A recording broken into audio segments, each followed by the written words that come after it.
3 for 3 is produced by Impact Networking, hosted at the state-of-the-art Unified Support Operations Center in Lake Forest, Illinois. To find out more about the company, schedule a tour of our facilities, or speak to a representative, visit us on the web at impactmybiz.com.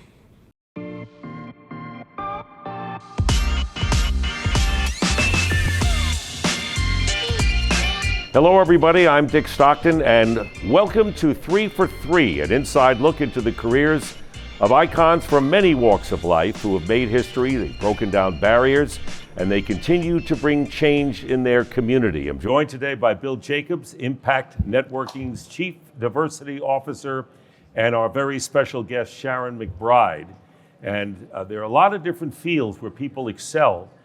Some are in show business, some are athletics, and some do tremendous things behind the scenes that may look unglamorous, but are so important into the development, not only in diversity, but the way the world works. And so Sharon McBride, who represents the 3rd District in South Bend, Indiana, is currently the Executive Director of St. Joseph's County Community Correction. Now, that's a topic that deserves a lot of discussion, and we're glad to have it here. But before we get into that, Sharon, I want you to talk about your athletic career, because I know that you're very proud of your point guard days at LaSalle High School and college, and you coached as well. Tell me about your athletic days and how it translated into maybe what you're doing today. Well, thank you. My athletic days was very unique. I played sports from softball to track, cheerleading, gymnastics even, and then of course basketball. And I had an offer in a couple different directions, but chose basketball and went on a full basketball scholarship to play at Lake Michigan College, where we finished it 4th in the nation, and then on to Grand Valley State University. And it's one thing that kept me grounded. It kept me to know how to play as a team. It taught me discipline. And, you know, it led me to my coaching career that I coached Riley High School girls basketball team for 17 years, where we went downstate and finished 2nd in the state. And actually, I have a Miss Basketball under my belt. So basketball taught me a lot, and it's a big part of my life. Sharon, you were a point guard? Point guard. Now, were you a more of a playmaker than a scorer, or more of a scorer than a playmaker? I was both, You were but both. Okay. more so I would like to give assists. But then when I had to, I stole the ball quite often. So that's what made me more of a point specialist. maker. I was a defensive specialist, yes. Okay, that was great.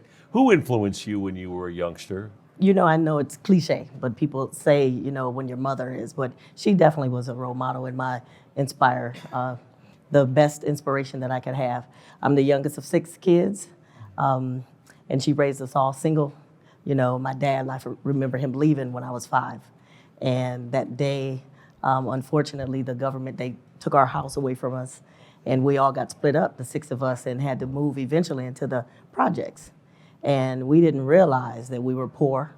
My mom, I would never forget at the age of 9 that she said, just because you live in the projects, you don't have to be a product of the projects. So she always made us give back, always made us live our best life. She didn't accept anything below a B.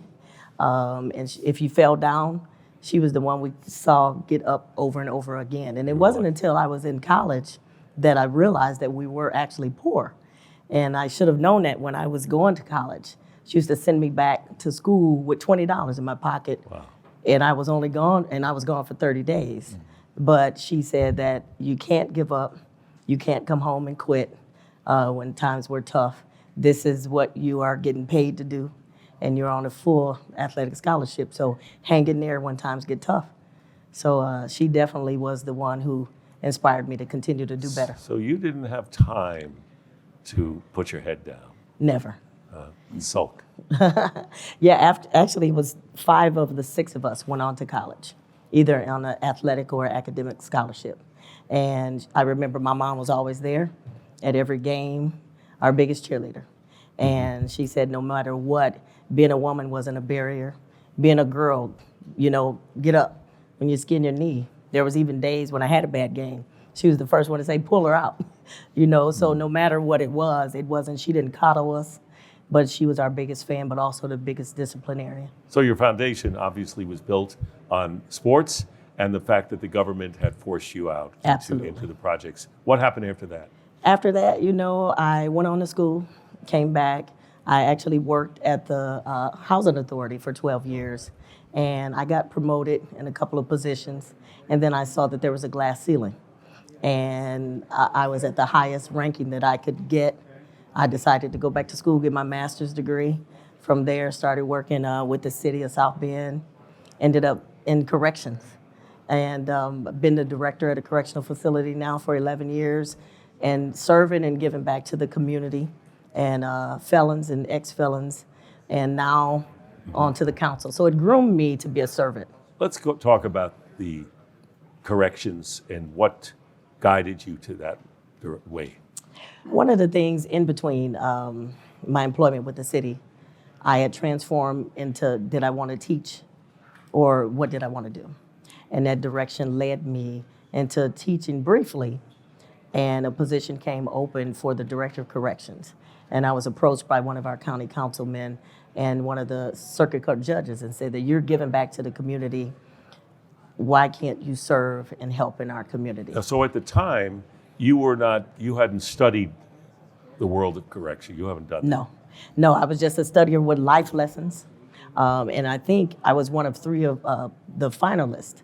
And 2 of them were male, and they were directors of correctional facilities.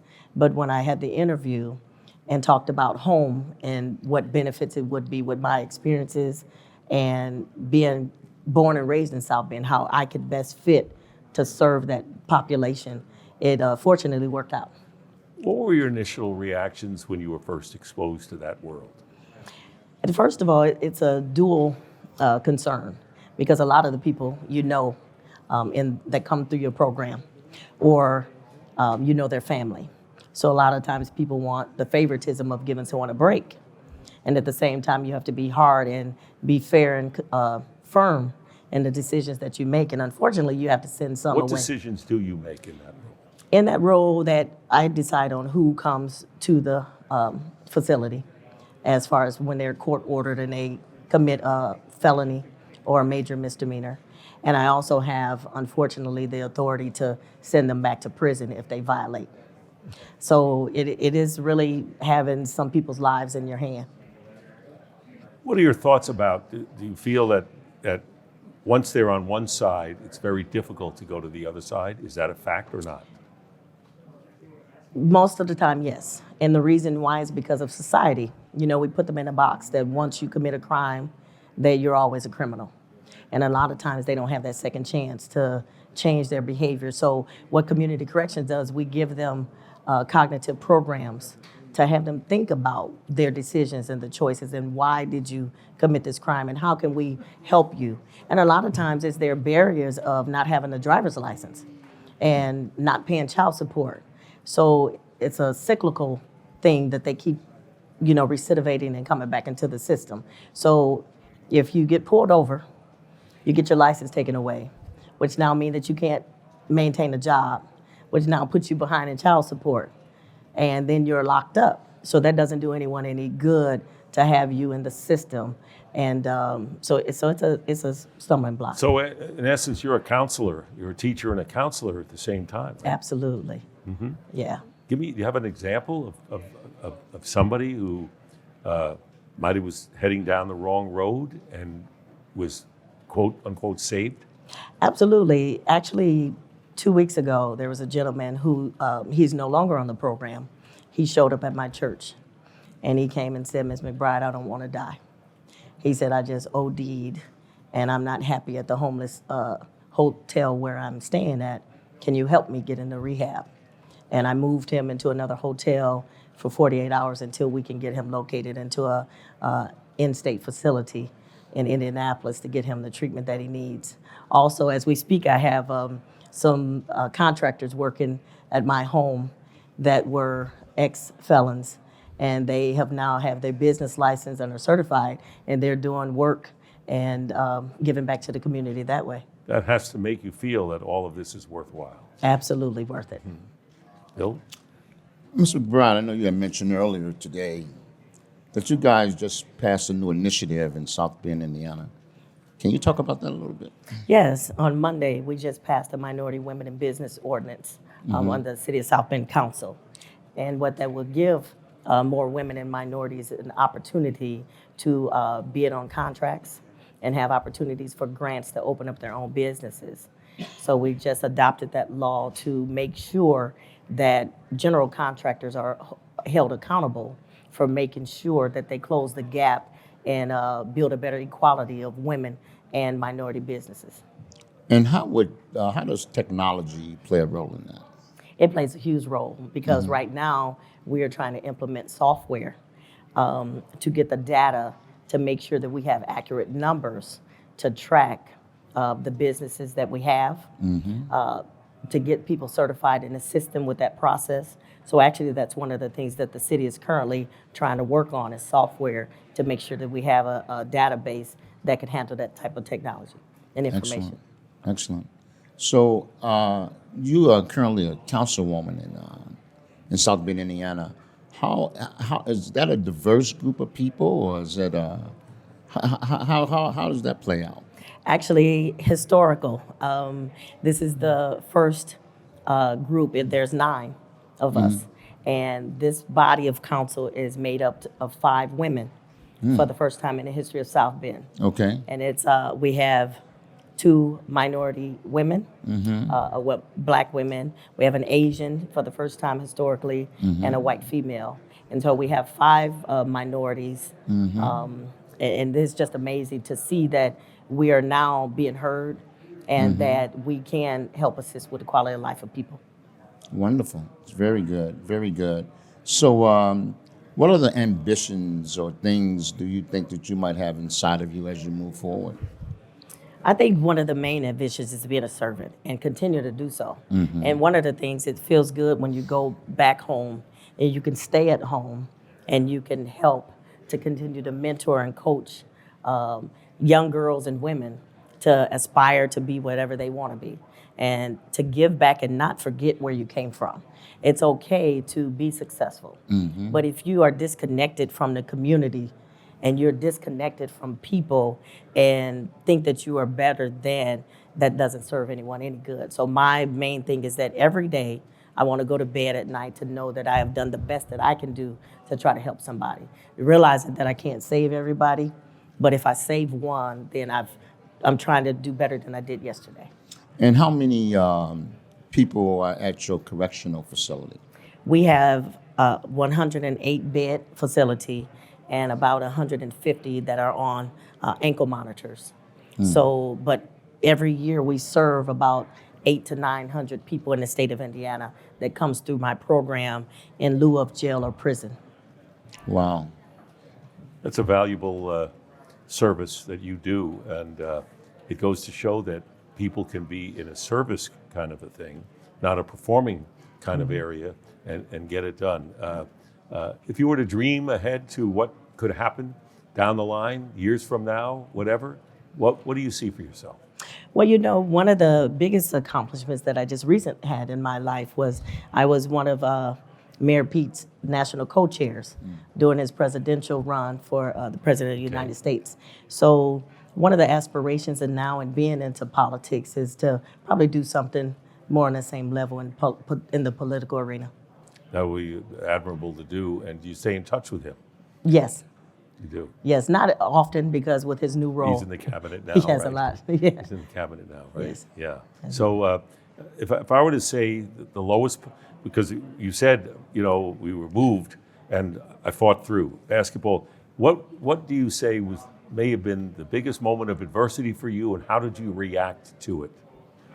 I think actually during these times now, unfortunately, with what's going on in the world, with a lot of the police-involved shootings, what's going on, and also we have a lot of black-on-black crime and brown-on-brown crime. We still have a lot of, with COVID-19, this was a trying year for us in 2020. So you have a lot of barriers that we, as a country, are either not educated or we have to face difficult discussions that people don't want to talk about. Do you have any ideas on what can be done to partially or entirely erase this issue? I think one of the steps that we continue to take is have open conversation. There has to be the ability to have the uncomfortable conversations. It can be uncomfortable, especially if I'm talking to people that are not black or brown. But to get them to know how I feel. I'm not imposing my feelings on you, but for you to understand the shoes that sometimes we fit in. And one of the difficulties with me, I'm in law enforcement, if you will, from a correctional side. So I have a lot of activists who are upset because I support police officers and I'm over a correctional facility, but at the same time, being black and being a female, that's a barrier in itself. How do you deal with all of that, those people that say, yeah, but you're this and you're with them or you're whatever? What do you do? A lot of times just say nothing and keep doing what I do. And by showing by example and trying to continue to serve and give back. A lot of times it's a smaller group than a lot of times when I beat myself up thinking of, am I really serving or am I really doing my job? So a lot of times you try to have those conversations to tell people that I'm here to help you. It's good to have a different opinion, but we should respect those opinions. Well, you are doing it, and don't weaken from that standpoint, because the country needs more people like you. Thank you. I appreciate that. Thank you. Ms. McBride, I want to know, did you, at the correctional facility, did you guys have to do things special because of COVID? Absolutely. We had to change everything to be, and still in the process of trying to change things to be touchless. Like we have installed a kiosk to take our temperatures, and we're trying to upgrade now the toilets and sinks to be touchless. And as far as the technology, we are having major problems with keeping up with the turnover of staff and with our clients to make sure that we are up and running efficiently. Did any of the people at the facility actually catch COVID? Yes, I had staff and clients both that caught COVID. We had to actually shut down and unfortunately had to place them into the local jail until the facility was quarantined for 14 days and bring them back. So the whole facility got shut down? Yes. Wow, for 14 days? For 14 days. Okay. So you had to go in there and clean everything up and test everything and take it from there, huh? Yes, and now we have some staff that are out now, and what we're trying to do is encourage people to get vaccinated so we can come back to normal as possible. Do you have the vaccination actually at the facility itself? We have it on hand. Have it on hand? Okay. Nice. That's good. That's good. Yes. And are people signing up for it? There is actually, I got a list last night that 5 additional clients got vaccinated. That's very good. Very good. Very Yes. good. I want to thank you for joining us. And when we talk about the reason for the 3 for 3, bringing change for the community, and your Exhibit A when it comes to that. Absolutely. I really Thank you appreciate very much. 100%. Thank you. Sharon McBride, who is the head of the correctional facilities. It's something that people don't like to talk about, but it's so necessary to work with these people and try to get them right. And Sharon leads the parade in that. Thank you for joining us. Appreciate it. See you next time on 3 for 3.